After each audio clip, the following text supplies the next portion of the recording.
Say that again. What mentally and physically has allowed him to step up and play as well as he has? Physically, he's a very talented guy. That he's always been that way. However, in the last 6 months, and he's really grown up as a person that can use his skill. You know, a guy that's very talented but just is immature and doesn't use it. It's kind of a waste of time. But he's really grown up here, and especially the last couple of weeks, his practice routine and his attention to detail is off the charts right now. When you called the bomb at the end of the Alabama game and Spencer was that a sign to your team that you're still swinging hard? Was there an upside to that?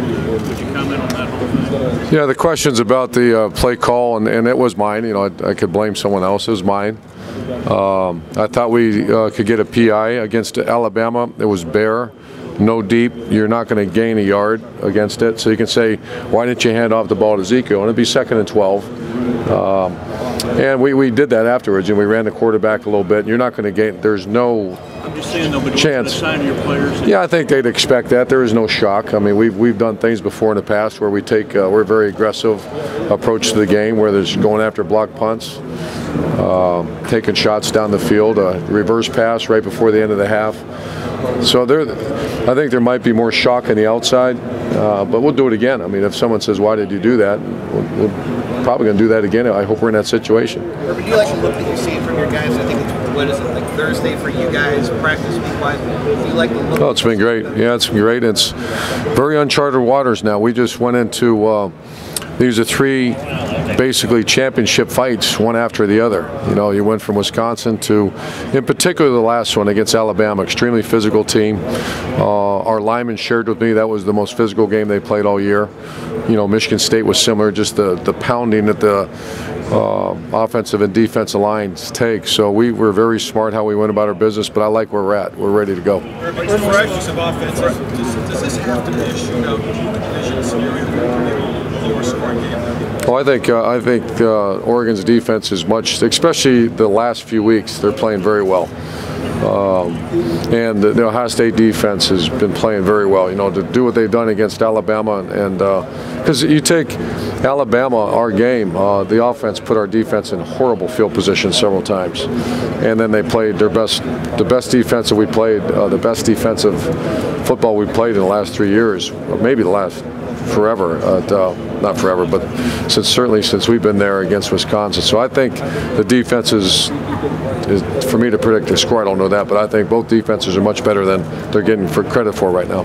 Urban, last week at the Sugar Bowl, your team seemed loose, they seemed not stiff. Can you gauge how they're reacting this week to a national championship game? Has their attitude changed? Are they loose or are they? No, they're pretty good. I think they, you know, like we kind of shelter them, and the good thing is we weren't in classes. You know, that was a good thing for us, that we were kind of locked down and spent a lot of time with them. And loose, I'm not sure that's an appropriate word, but just very workmanlike. You know, loose, as I hear loose, and what does that mean, loose? I think they have a routine they're used to, and they are approaching their business like a bunch of pros right now, which if you're at and hoping to see a bunch of players walk around nervous and tight, I don't think you'll see that right now. Urban, you said you've learned more from this team than any other team.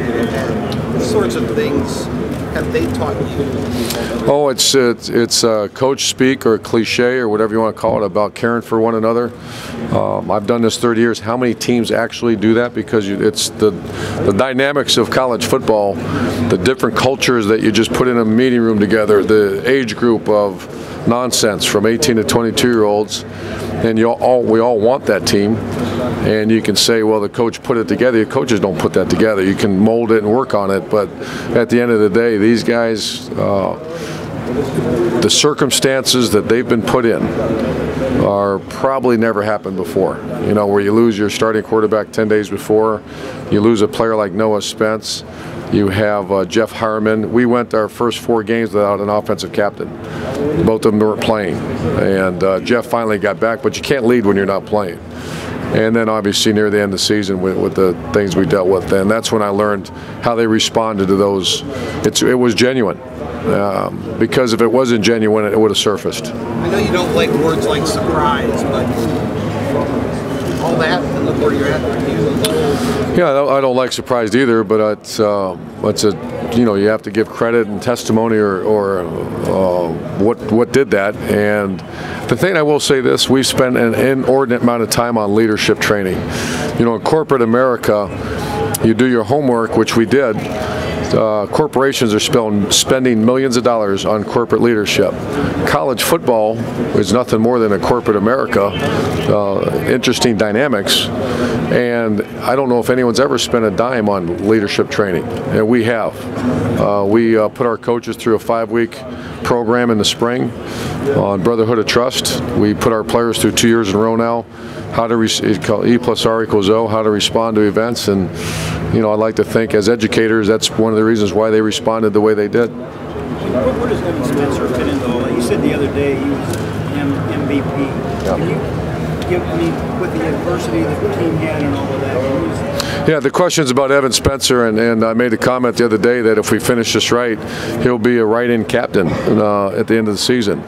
And that's not charity, it's not a gift, it's something earned, and there wouldn't be anyone in the Woody Hayes that would question it. He recovered the onside kick, he threw the touchdown pass, and he knocked 2 guys down on the block. So on the field, it's obvious, and then off the field, what most people don't know is he's kind of the glue. He's such a great leader by example. Everyone respects him, and he's the MVP of our team. Trusty called that the catch of the game, one-hand catch of the onside kick. I'm sorry? I talked to Trusty. He said that was the catch of the game, one-hand catch he made on the onside kick. Oh, it's unbelievable. If you slow it down, I'm glad we have those sticky gloves because it looked like it stuck to his hand.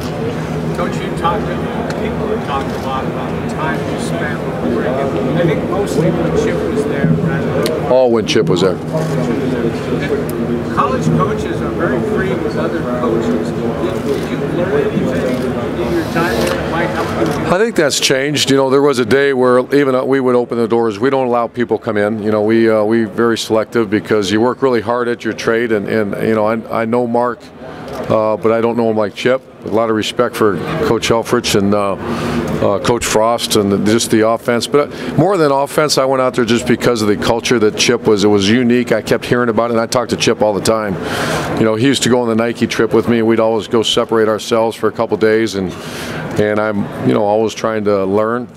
And then the year off, I went out there and spent a lot of time, and then I went out to the bowl game. So I know Coach Kelly actually asked me to speak to his team one time. So we've shared a lot of ideas. I want to say Chip came to visit us at Utah and Florida. So that's been going on for a long time. Get anything that might help you on Monday night?